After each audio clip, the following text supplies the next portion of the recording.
Hello everyone, नमस्कार दोस्तों। आप सभी का स्वागत है आज के हमारे इस वीडियो में, जहां पर हम बात करेंगे एक नई मंथ के करंट अफेयर्स की। और एक काफ़ी इम्पोर्टेंट वीडियो आप लोगों के लिए मैं लेकर आया हूं। एक नया मंथ स्टार्ट हो चुका है और एक नई एनर्जी के साथ हम इस वीडियो को यहां पर डिस्कस करने वाले हैं एवरीवन।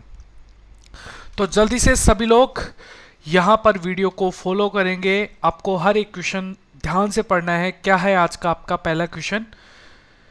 अंडमान और निकोबार द्वीप समूह के नए पुलिस महानिर्देशक यानी कि डीजीपी कौन बने हैं? इसका सही आंसर यहां पर होगा ऑप्शन नंबर ए आपका करेक्ट है। नीरज ठाकुर को अंडमान निकोबार द्वीप समूह के नए डीजीपी यानी कि पुलिस महानिर्देशक यहां पर नियुक्त किया गया है एवरीवन। नीरज ठाकुर इन्होंने यहाँ पर सुतेंद्र गर्ग का स्थान लिया है और ये अंडमान और निकोबार द्वीप समूह के नए डीजीपी बन गए हैं। अंडमान निकोबार एक यूटी है और मैं आपको बता दूं इंडिया का ये क्षेत्रफल के हिसाब से थर्ड लार्जेस्ट यूटी है, क्योंकि सबसे बड़ा जो यहाँ पर यूटी है वो है लद्दाख। दूसरे नंबर पे है जम्मू एंड कश्मीर और तीसरे नंबर पे आता है यहाँ पर अंडमान एवं निकोबार। सबसे अंतिम है लक्षद्वीप, जिसके 36 द्वीप यानी कि आइसलैंड आप लोगों को देखने को मिलेंगे। अंडमान निकोबार द्वीप समूह जिसकी स्थापना 1 नवंबर 1956 में हुई थी। राजधानी पोर्ट ब्लेयर है। उपराज्यपाल DK जोशी हैं। और अंडमान निकोबार द्वीप समूह भारत का एक केंद्र शासित प्रदेश है। अंडमान निकोबार द्वीप समूह बंगाल की खाड़ी में स्थित है। अंडमान निकोबार द्वीप समूह के उच्च न्यायालय का नाम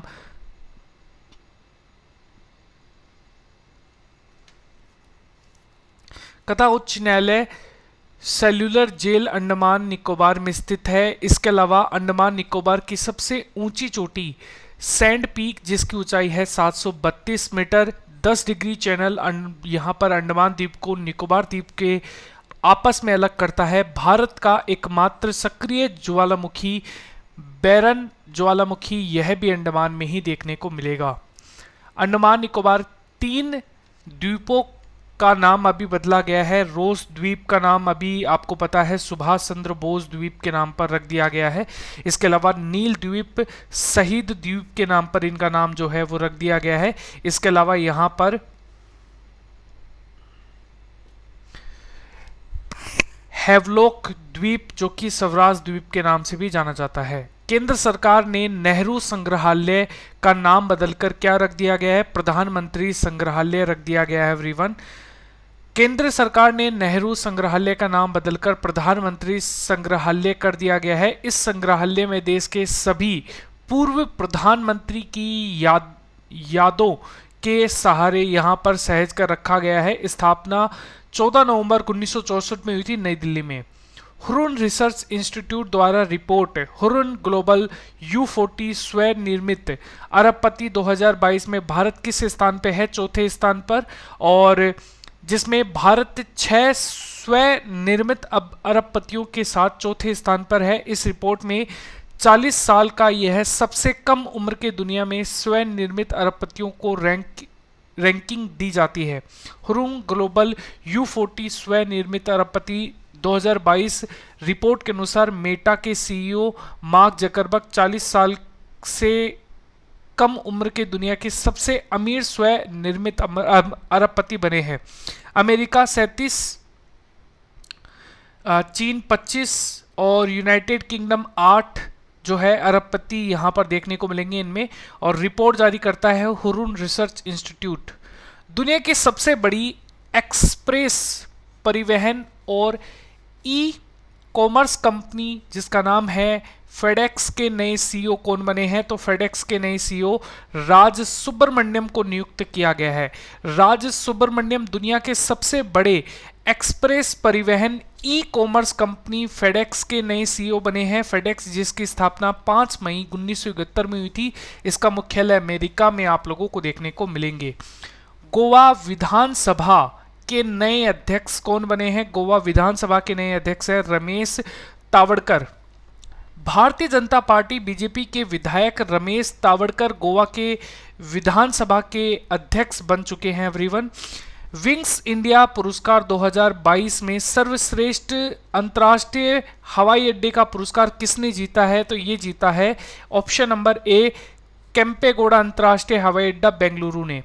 बेंगलुरु के केम्पेगौड़ा अंतर्राष्ट्रीय हवाई अड्डे को विंग्स इंडिया पुरस्कार 2022 में सर्वश्रेष्ठ अंतर्राष्ट्रीय हवाई अड्डे और एविएशन इनोवेशन पुरस्कार से सम्मानित किया गया है।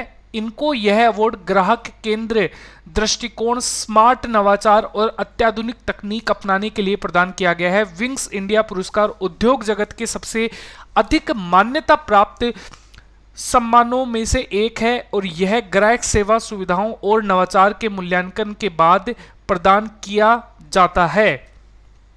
केंद्रीय वाणिज्य और उद्योग मंत्री पीयूष गोयल ने भारतीय आभूषण प्रदर्शनी केंद्र इंडियन ज्वेलरी एक्सपोजन सेंटर भवन का उद्घाटन कहां पर किया है? तो ये दुबई में, यूएई में किया गया है। और पीयूष गोयल ने दुबई में भारतीय आभूषण प्रदर्शनी केंद्र का उद्घाटन यहां पर किया है। एवरीवन, भारतीय आभूषण प्रदर्शनी केंद्र दुबई में भारतीय आभूषणों के स्रोत के लिए दुनिया के लिए वन स्टॉप डेस्टिनेशन होगा और यह platform gem and jewellery export promotion council India के सदस्यों को पूरी साल सम्मान प्रदर्शन करने के लिए ऑर्डर बुक कराने में यहां पर सक्षम बनाया गया। यहां पर राष्ट्रीय जल पुरस्कार 2022 में सर्वश्रेष्ठ राज्य की श्रेणी में पहला पुरस्कार किसे प्रदान किया गया है? उत्तर प्रदेश। भारत के राष्ट्रपति रामनाथ कोविंद ने नई दिल्ली में राष्ट्रीय जल पुरस्कार प्रदान किया गया है। इस समारोह में उत्तर प्रदेश प्रथम पुरस्कार से सम्मानित किया गया है। राष्ट्रीय जल पुरस्कार जल संसाधन प्रबंधन के क्षेत्र में अनुकरणीय कार्यों के लिए यहां पर बेसिकली कार्यों के लिए दिए जाते हैं। वर्ष 2022 के लिए कुल 57 राष्ट्रीय जल पुरस्कार 11 विभिन्न श्रेणियों में प्रदान किए गए थे। 3 यहां पर राज्यों में श्रेणियों में पुरस्कार यहां पर उत्तर प्रदेश, राजस्थान और तमिलनाडु में। 18वें बिम्स्टेक मंत्री स्तरीय बैठक में किसकी अध्यक्षता की? तो ये बेसिकली किसने अध्यक्षता की है? एस जयशंकर हमारे विदेश मंत्री हैं। केंद्रीय विदेश मंत्री एस जयशंकर ने 18वीं बिम्स्टेक मंत्री स्तरीय बैठक में भारत की तरफ से अध्यक्षता की है। बिम्स्टेक शिखर सम्मेलन 2022 का आयोजन श्रीलंका में ही किया गया है। यह बिम्स्टेक शिखर सम्मेलन का 5वां संस्करण है और इससे पहले बिम्स्टेक शिखर सम्मेलन 2022 में प्रधानमंत्री नरेंद्र मोदी जी ने वर्चुअल रूप से अध्यक्षता की है। उद्देश्य इस सम्मेलन में सभी देशों के मादक पदार्थों की तस्करी के बढ़ते खतरों और विभिन्न देशों के साथ अपनाई गई सर्वोत्तम प्रथाओं से सीख लेकर इन खतरों को समाप्त करने के लिए आवश्यक सामूहिक कदमों के बारे में बातचीत करने का अवसर प्रदान किया गया है। आयोजन स्थल कोलंबो, श्रीलंका। संस्करण है 5वां।